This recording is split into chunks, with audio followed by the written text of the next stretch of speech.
What's up, everybody? This is Toru, and in a way, so are you. Today, producer head bars, we are going to get into this topic that I have called Nothing is Static, Creative Strength Training. Real quick, it is one part of 6 write-ups that I've done that I'm calling the invisible instruments.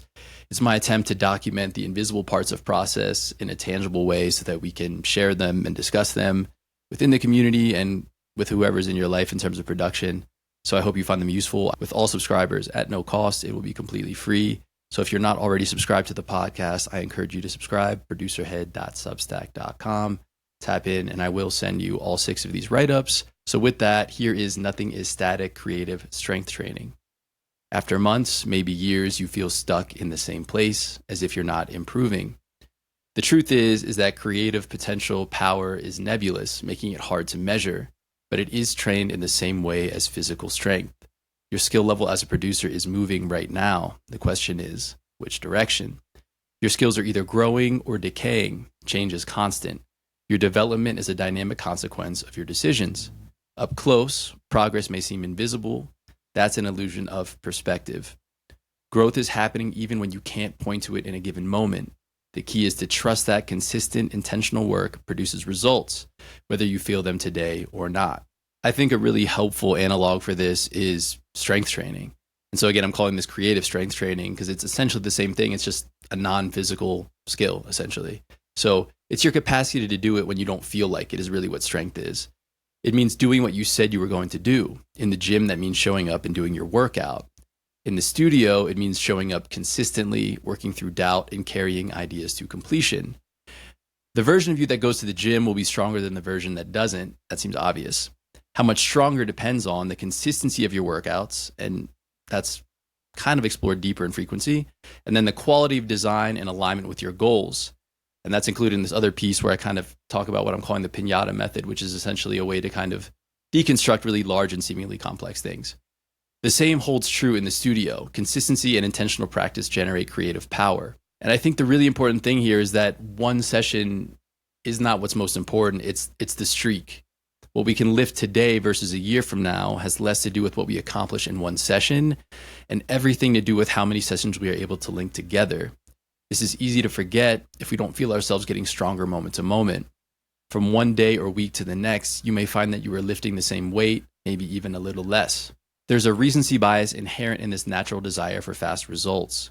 We can't remember what it felt like a year ago, but we recognize that compared to yesterday, I'm not lifting any more than I did. The key here is to zoom out, and the longer the recorded history, the more we are able to see. The more we show up on a daily basis, the more recorded history we have in the future. Temperature doesn't increase every single day, but overall, the planet is warmer. As you execute your strength training program according to a schedule aligned with your goals, you will notice that it grows in a similar way. So I guess what I'm saying is trust the practice. We cannot control the rate of growth, but growth is inevitable when we are committed to the plan. If someone were to tell you that they're going to the gym 5 days a week and are expecting to be stronger a year from now, you wouldn't question that assumption. How is creative strength any different? Embracing this is powerful because when we understand that growth is happening, we can commit ourselves to the underlying practice. For balance, I think it's important to come at this from another angle and just kind of challenge all of the ideas. And if I were to summarize it, I guess I would say what we're talking about here is that you will get stronger if you train consistently, whether that's physical training or your production creative training. So with that, I think there are some popular counter arguments or counterpoints to address. So one is talent. And I'm going to say I love this idea from Jerry Seinfeld that talent is like being gifted a thoroughbred horse. It's fast and powerful, but you have to learn to ride it. Unapplied and untrained talent will atrophy over time. Talent is a gift. Training is a choice. Regardless of how much talent you perceive yourself to have or lack, developing skill is your decision. Decay. If we can grow, we can shrink. In the never-ending quest for growth and improvement, it is easy to take what we have for granted. But what we have gained is not retained if not maintained. If you miss a day or two at the gym, you probably won't notice much of a change. But extend this to a week, a month, or even a year, and it becomes obvious. The perspective of decline and deterioration is equally powerful in its reminder that our ability is not a static trait. Plateaus.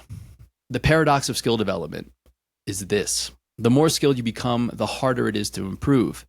That said, plateaus aren't dead ends. They are firm ground for forward motion.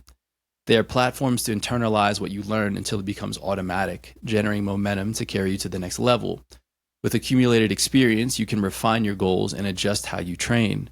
The plateau isn't where growth stops, it's where your next climb begins. And finally, making bad music. No matter how much your skill level grows, you're not immune to making bad music. The music we share is always our best of. The most direct path to making good music is to make music often. Most of what you make will be bad. That's not a problem. That's the process that leads to your best work. So, as you head back to your studio, start tracking one simple metric. How many sessions can you link together? Experimenting, sketching, finishing, they all count. The decisions are within your control. The outcomes will reveal themselves over time. Nothing is static, especially when it feels like it is. Show up. You are getting stronger even when you can't feel it. That's it for creative strength training. Get to work. Look forward to catching you on the next episode of Producer Head. Thank you for listening. This has been Toru, and in a way, so are you. Peace. Yo, before you go, if you're getting value from these conversations, I want to make sure you're locked into The Pocket. Head over to producerhead.substack.com. It's free, and when you do, you'll immediately get access to a collection of write-ups I've put together, equal parts philosophy and practical tactics to help you evolve your creativity and experience as a producer. Here's the thing, subscribing isn't just about what you'll receive, it's about being part of this community. And as a subscriber, you can submit your music to be featured and even request music on beats in progress. You'll receive ongoing curation through The Pocket by Producer Head. That's our regular recommendations for listening, reading, and watching that'll keep you inspired and growing. The Pocket is the place to lock in and level up. Ignore the noise and create signal. Subscribe for free at producerhead.substack.com. This has been Toru, and in a way, so are you. Peace.